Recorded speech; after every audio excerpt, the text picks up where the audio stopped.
Graham here. So a few weeks ago, I made a video going over all of the techniques and tricks that you could use to get past that legendary 800 credit score, all without costing you any money out of pocket. And even though those strategies work really well, especially if you destroy the like button, I felt like it would be a good idea to make a follow-up video to that for anyone without a good credit score who wants to know how to turn that around and fix it as soon as possible. So that means that if your credit score is under about 680 or so, this video is for you. Because if you don't make an effort to get this handled, it will cost you money, and no one likes being costed money. Just think of it this way: if you don't have a good credit score and you don't take the time to fix it, you're going to be charged a higher interest rate anytime you apply for a credit card, an auto loan, a mortgage, you name it. It's going to cost you more money. Or they're just not going to give you the loan in the first place, and I'm not sure which one of those is worse. So here's exactly what you could do about it and how you can fix it, even if you have late payments and accounts in collections. And let's set a good expectation here that none of this is going to happen overnight. It's not like you're going to do all of this and then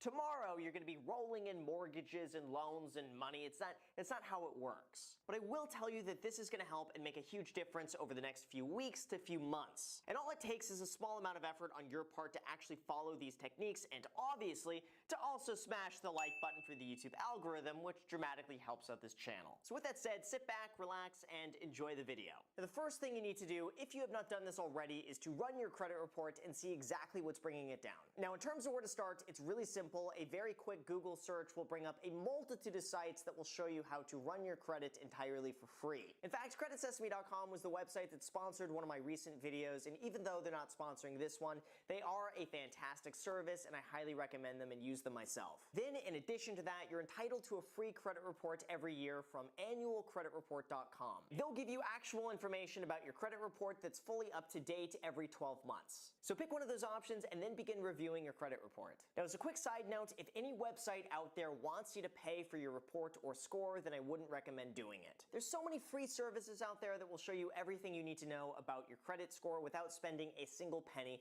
so I wouldn't recommend spending any money if you don't have to, and there you go, I just saved you $9.95. Next, once you have your report, you're going to be going through and reviewing it to find out exactly what's impacting your score negatively, and typically it's going to be one of these. Number one, maybe you just don't have enough credit. If you're just building your credit score and you don't really have that much information to begin with, then it's not really likely that you're going to have a high score that quickly. If that's the case, go and watch my other video, which I'm going to be linking in the description, and that's going to show you exactly what to do step by step. The second, probably one of the most common reasons for a bad credit score is, I shudder to say this, a late payment or late payments. This is something that will impact your credit score for 7 years, or basically as long as you're going to have bad luck if you break a mirror indoors. So I'll show you how to fix this shortly. Not the mirror, by the way, the credit score. I can't help you if you got 7 years bad luck if you break a mirror inside, but I can help at least improve your credit score. The third, look to see if you have any accounts in collections. And if you see this, it's pretty bad.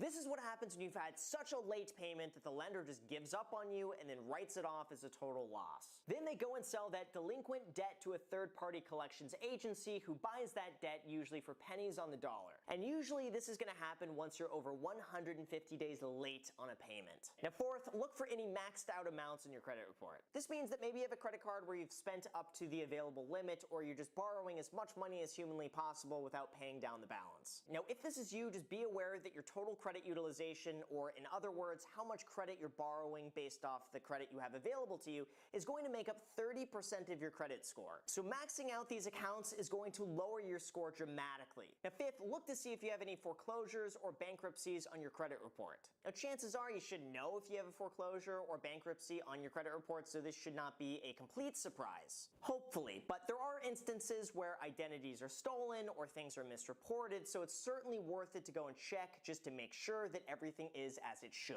And then from there, you can figure out how best to handle that situation to increase your credit score. So in terms of what you can actually do about all of this, let's start right here with late payments, and this stays in your credit report for 7 years. Now here's how this works. Lenders typically report late payments to the credit reporting agencies once they're more than 30 days late. So that means, for instance, if you have a credit card payment that's due on the 1st, but you forgot to pay it on the 1st and you pay it on the 10th, then chances are nothing is going to happen except the credit card company might charge you a late fee, which they'll almost always waive if you just call them up and ask them politely to refund it. But after those 30 days, if you still have not paid it, then chances are, yes, it's going to be showing on your credit report. And in terms of how much this impacts your credit score, it's a lot. In fact, your on-time payment history makes up 35% of your overall credit score. So this one is a very important aspect to cover and take very seriously. Now, if you have a late payment, just be aware that the longer it goes, the worse it gets. Like a 90-day late payment is going to impact your credit much worse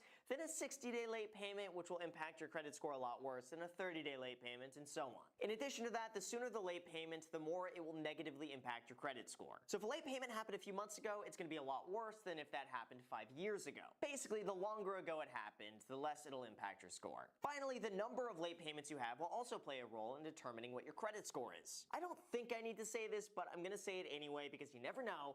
Having multiple late payments is a lot worse than having just one. So if you find yourself in this position, you've checked your credit report and you see that you've just been blasted with late payments and delinquencies, here's what you could do about it. First, pay anything off that's late as soon as possible. Like I said, it only gets worse the longer it persists, so having a 30-day late payment on your account is a lot better than having a 90-day late payment on your account. So make an effort to pay off your bills as soon as you possibly can, even if they're already late. Otherwise, if you just leave it alone and you don't do anything about it, after about 180 days, it's going to be sent to collections, it's going to be a charge-off, and then you're going to have a really bad time. Now, secondly, it's always worth it to try to negotiate the terms of the debt and see if they will adjust your account back to current. This means you could reach out to the lender, and if you're having a difficult time making payments, see if you might be able to work out a payment plan. The reality is that late payments are notorious just for being charged off once they reach a certain point, and then the lender loses a lot of money. So most companies would rather get something than nothing and would much rather negotiate than count it as an entire loss. The third, if you've already paid off the debt and it's still showing on your credit report as a late payment, then it might be worth it just to call them up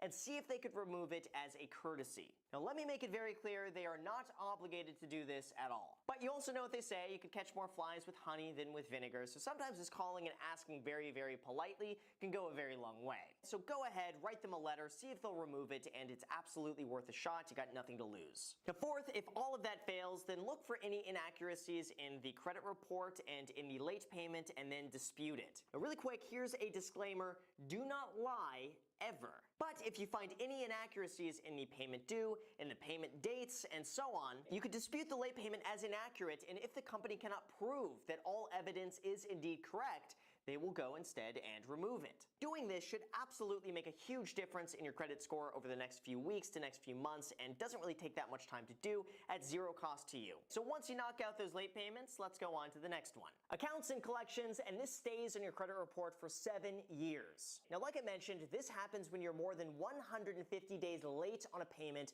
The bank just thinks, well, we're never collecting any of that anyway, so we're going to be writing it off as a total loss. We're going to be selling that debt to a third-party collections agency for pennies on the dollar, and then it's their problem. And that's usually the point where some third-party debt collections agency starts hounding you on the phone, saying you owe the full amount, and then starts resorting to scare tactics to try to get you to pay it. And that collections is also going to be showing up on your credit report. Now when it comes to figuring out how to handle this, there are a few different strategies. Now the first thing you should do is try to dispute it if you see any errors or inaccuracies. Like if you think there's an error on the credit reporting side and that you paid off the debt but it's still showing on your account, then go ahead and dispute it. Then once you file that dispute, they have 30 days to respond. On the other hand, if you think there's an error on the part of the debt collector, you could ask that they validate the debt to prove it is indeed you that owes the money. Now they're going to have to prove the validity of the debt and that it's actually yours, and if they can't do that, it is removed. And because debts like this are often bought and sold multiple times over those 7 years, there's a good chance there will be an error along the way that you could seize and take advantage of. And that way you could have it removed and improve your credit score. The second, sometimes you can negotiate to pay off the debt in exchange for removing it from your credit report. Now this one is a bit of a shady gray area because technically if the debt is true, then they should be reporting it as is. But sometimes they also want their money and they will agree to remove it if you pay them. So if that's the case, here's what you need to know. Debt collectors will often pay a small fraction of what your actual debt is and then try to profit anything above that. So that means, for example, if you have a debt of $10,000 that goes to collections, then maybe that debt collector bought that debt for $1,000, so anything above that is going to be their profit. So sometimes that means you can negotiate a $10,000 debt all the way down to a $2,000 payoff and get it removed from your credit report because those debt collection agencies would rather get some money and some profit than not collect anything. So again, it's always worth a shot just to see if they're going to do this. The third, we should talk about paying off a debt collector because it's another gray area, because technically paying off a debt in collections is not really going to improve your credit score. Even though it'll now show as paid, it's still going to be on your report that you had an account that goes to collections and that will stay on there for 7 years. So if this is the case and you did pay off something in collections, then you could go and file a dispute with the credit reporting agencies. They will then try to validate that debt from the debt collection company. Now at that point, the debt collection company really has no financial incentive to respond to the credit bureaus, and a lot of the time, they won't even bother responding to it, so that means it will be removed from your credit report within 30 days. Now I do want to mention, do all of this at your own risk, and certainly do your own research before you pay off any debt collector, and always try to negotiate that debt down. And also not before disputing the debt is actually yours and accurate, and have them verify that. Now fourth, if you have any maxed out accounts on your credit report, there was a time when I barely knew how to turn on a computer. Now, I'm a cybersecurity specialist. ECP.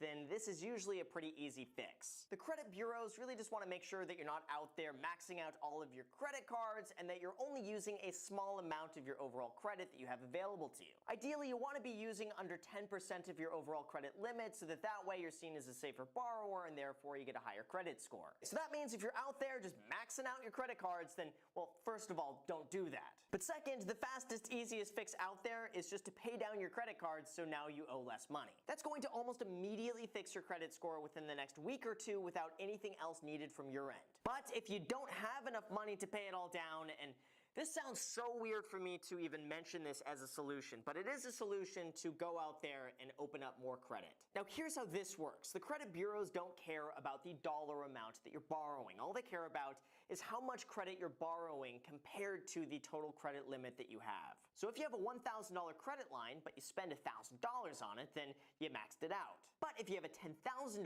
credit line and you spend that exact same $1,000, then technically you're only using 10% of your overall credit, and that's good. So one of the techniques that I use with all of this is just to have a lot of available credit, all of them with really high limits. That's going to help lower your credit utilization and help improve your score, all without paying down any additional money. Now please, I beg you, be responsible with this one. I cannot in good conscience go and recommend someone who's maxing out their credit cards just to go and get more credit. So most likely, if you have a spending problem,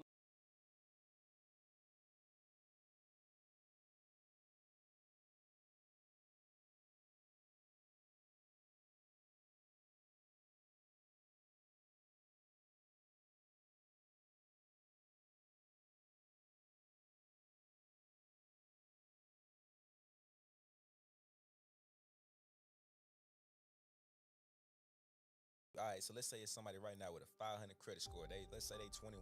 What's some game for you to get them started? So if they got a 500 credit score, most likely it's something on their credit that needs to be removed. So if something needs to be removed, I'll tell them to go to my M2 software so that they can be able to clean their credit. Then if they need extra income, they can add people on the software so that they can clean other people's credit around them. All right, so let's say it's somebody right now with a 500 credit score. Let's say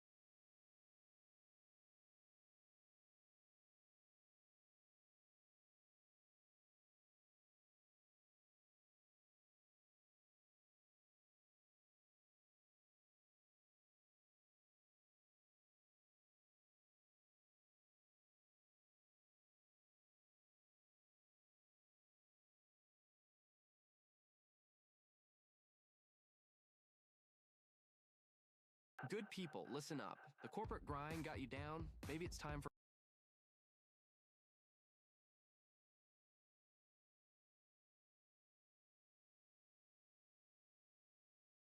Yo, what is up? Welcome back to my YouTube channel. I'm Carlos Harris, and as you can see by the title, we're going to be talking about how I fixed my credit and just being transparent with you guys. I'm no credit expert. I'm just giving you the ins and outs of how I was able to get my credit back up to a 750 that originally it started out at a 566. I know 566 is extremely low. If your credit score is low, you do still have a chance to get it back into good standing. So don't think that life is over, because I've seen a lot of comments on my previous videos of people who really get discouraged about their credit being low. But these are the steps that I personally took to get my credit back on track. Let's start off by how I got in this situation in the first place. So I talked about a little bit of the credit cards that I opened up in college, which I got a Bank of America card, that I made late payments on continuously in college, or just like paid the minimum in college that's owing 66. Had other couple down. So all the negative marks. So fortunately for me, when I lived in Frisco, Texas, our neighbor Ricardo had a company called MSI Credit Solutions, which they go after all the stuff that I had on my credit report. I think around like 650 at the time. So that program really kickstarted me being able to get my credit back into, I guess, standard of credit. I don't know, it's like a average maybe, because I think around 650 is maybe like an average credit score, a little bit below. Whatever it is, I didn't have a 566 anymore. And if you guys want to check them out, you can click the link below. They'll give you a free consultation and give you the rundown of how all their services work. But that ultimately kickstarted like my journey to getting back into good graces as far as credit. Also, a fact that I want to let you guys know is I think a lot of people probably get dragged into this because they think if they have a collection on their actual credit report, if they pay it, then it's going to get removed and their score is going to go up. And that's not actually the truth. So if you pay a collection, you're basically admitting guilt and saying, here, I owe this, and it's going to stay on your credit report. It's that is recorded by them that you can have on file that says, hey, if I pay this debt, will you guys remove this?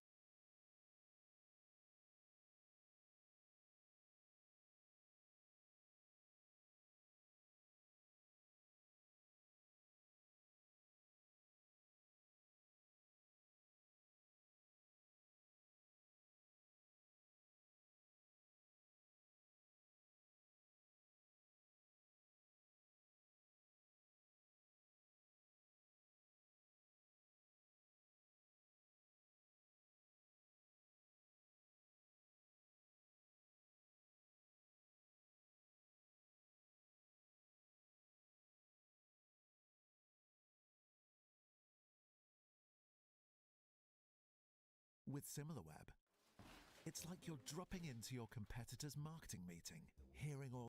It's officially time to put the nail in the coffin for Experian and Equifax because they've both been hit with a massive lawsuit. So if you're someone out there that's been looking into working on your credit, or you're actually working on your credit, you just literally hit the lottery. And I'm going to give you the exact me saying thank you. Here is a picture or the credit reporting agencies, because you may have some money on the way. First, I'm going to discuss the actual lawsuits of each credit reporting. Equifax failed accurate. You got a stall tactic, let it Equifax. But then for prove problem, ladies and gentlemen, all these idiots out there on social media that are selling you all